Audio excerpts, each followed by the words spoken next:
Hi అండి. Welcome to Seemandhra రుచులు. నేను మీ లక్ష్మీ సుజాత. ఈరోజు నేనైతే పావు బాజీ చేసుకోబోతున్నాను. దానికి కావాల్సిన ఇంగ్రీడియంట్స్ ముందుగా ఒక కుక్కర్ అయితే తీసుకొని అందులో సన్నగా తరిగిన క్యాబేజీ ఒక కప్పు వేసుకోండి.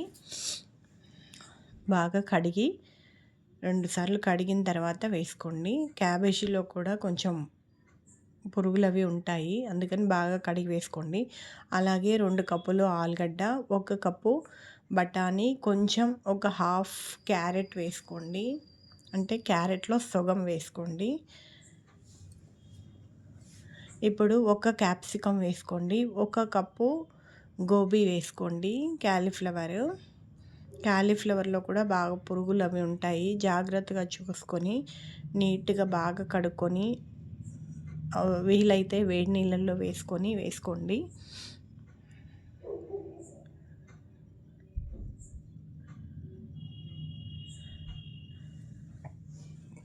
ఇప్పుడు ఇందులో 2 కప్పులు వాటర్ వేసుకోండి. ఇవన్నీ ఉడకాలి కదా, అందుకోసమని 2 కప్పులు వాటర్ వేసుకోవాలి.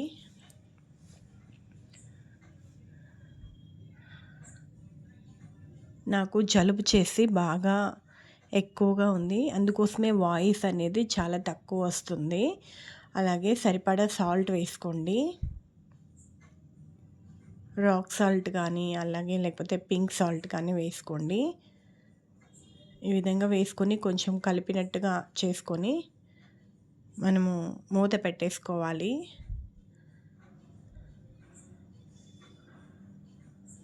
మూత పెట్టేసుకొని ఇవి ఒక 4 విజిల్స్ సిమ్లో రానివ్వండి, లేకపోతే మీడియం ఫ్లేమ్లో పెట్టి 4 విజిల్స్ అనేది రానివ్వండి.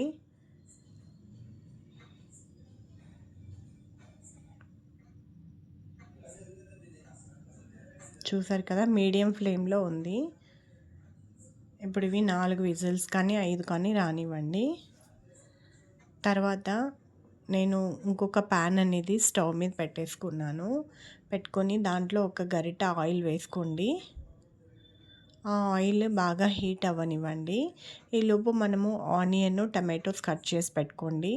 తర్వాత పోపుకి కాస్త జీలకర్ర వేసుకోండి. అలాగే కాస్త ఆవాలు కూడా వేసుకోవాలి.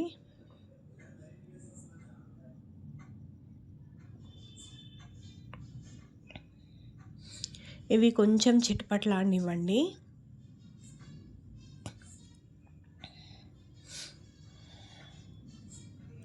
చూసారు కదా, చిటపటలాడుతున్నాయి.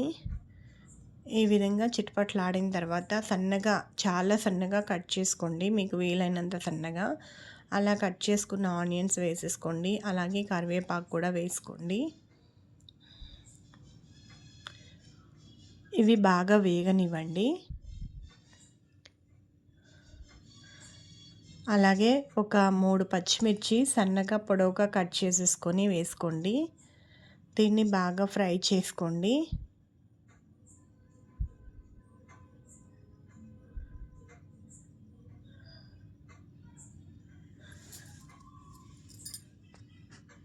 కాస్త ఒక చిన్న టేబుల్ స్పూన్ అల్లం వెల్లుల్లి పేస్ట్ వేసుకోండి.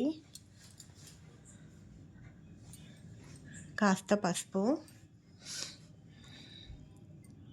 ఇప్పుడు వీటన్నిటిని కూడా బాగా ఫ్రై చేసుకోవాలి.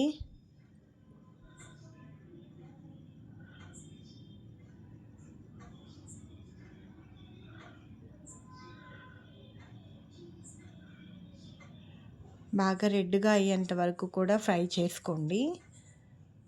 తర్వాత మనము కుక్కర్లో పెట్టుకున్నాం కదా, అవన్నీ ఉడికినాయా లేదా చూసుకొని ఒక పప్పు గుత్తితో కానీ లేకపోతే ఇలా గరిటెతో కానీ చిదుముకోండి. పప్పు గుత్తి అవసరమైతే పప్పు గుత్తితోటి చిదుముకోవాలి, లేకపోతే గరిటెతో.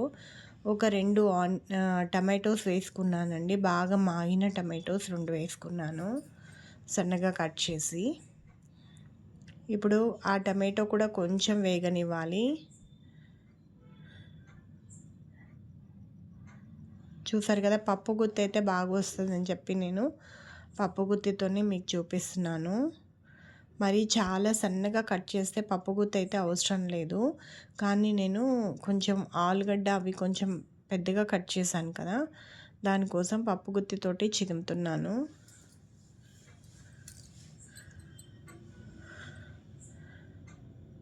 హైదరాబాద్లో బాగా చలి ఎక్కువగా ఉందండి. వీలైతే నైట్ టైము, మార్నింగ్ టైమ్స్ బయటకు వెళ్ళకండి. ఎందుకంటే ప్రతి ఒక్కరికి కూడా కాఫ్ అయితేనేమి, జలుబు అయితేనేమి ఉన్నాయి బాగా.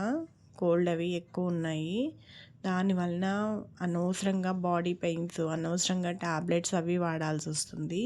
సో మనం బయటకే వెళ్ళలేదనుకోండి, అంటే ఆ టైమింగ్స్లో బయటికి వెళ్ళలేదనుకోండి, మనకి ఆ ఇబ్బంది ఏది ఉండదన్నమాట. ఈ విధంగా టమాటోని బాగా చిరిమినట్టుగా గరిటెతోటి అనుకుంటూ బాగా వేపుకోండి. ఎందుకంటే టమాటోలో ఒకసారి ఇది అంతా వేసిన తర్వాత టమాటో ఉడకదు. అందుకోసమని టమాటోని బాగా ఉడికించేసిన తర్వాతే ఇది వేసేసుకోవాలి. ఇప్పుడు ఇలా వేసేసుకున్నాను. నా వాయిస్ నాకే ఎలాగో ఉంది, చాలా డల్గా ఉంది వాయిస్ అయితే. ఇప్పుడు ఇందులో వాటర్ ఎన్ని పడతాయో అన్నీ, అంటే మనము ఇది ఎంత పల్చగా కావాలి, గట్టిగా కావాలా చూసుకొని మనకి ఏ విధంగా కావాలో ఆ విధంగా వాటర్ వేసుకుంటే సరిపోతుంది. ఇప్పుడు 1/2 స్పూను కారం వేసానండి. కారము, ఉప్పు అనేవి మనం చూసుకొనైనా వేసుకోవచ్చు తక్కువ ఉంటే. ఇప్పుడు మసాలా అండి ఇది. ఈ మసాలా కూడా ఒక పెద్ద స్పూన్ నిండా వేసుకోండి, పావుబాజీ మసాలా. నేను ఇది లాస్ట్ టైం ఒకసారి ఇంట్లో ప్రిపేర్ చేసుకున్నాను, అప్పుడు వీడియో పెట్టడం మర్చిపోయాను. ఈసారి నేను చేసేటప్పుడు ఫస్ట్ మసాలా ఒక్కటే అప్లోడ్ చేస్తాను. మనం ఇంట్లో చేసుకున్న మసాలా ఇంకా చాలా బాగుంటుంది ఈ మసాలా కంటే కూడా.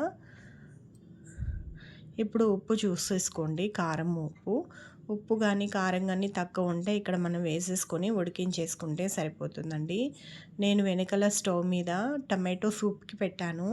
ఒకసారి టమాటో సూప్ కూడా మీకు పెడతాను. ఆల్రెడీ నా ఛానల్ ప్లేలిస్ట్లో అన్నీ ఉన్నాయి. ఒకసారి అయితే ప్లేలిస్ట్లోకి వెళ్ళి విజిట్ చేయండి.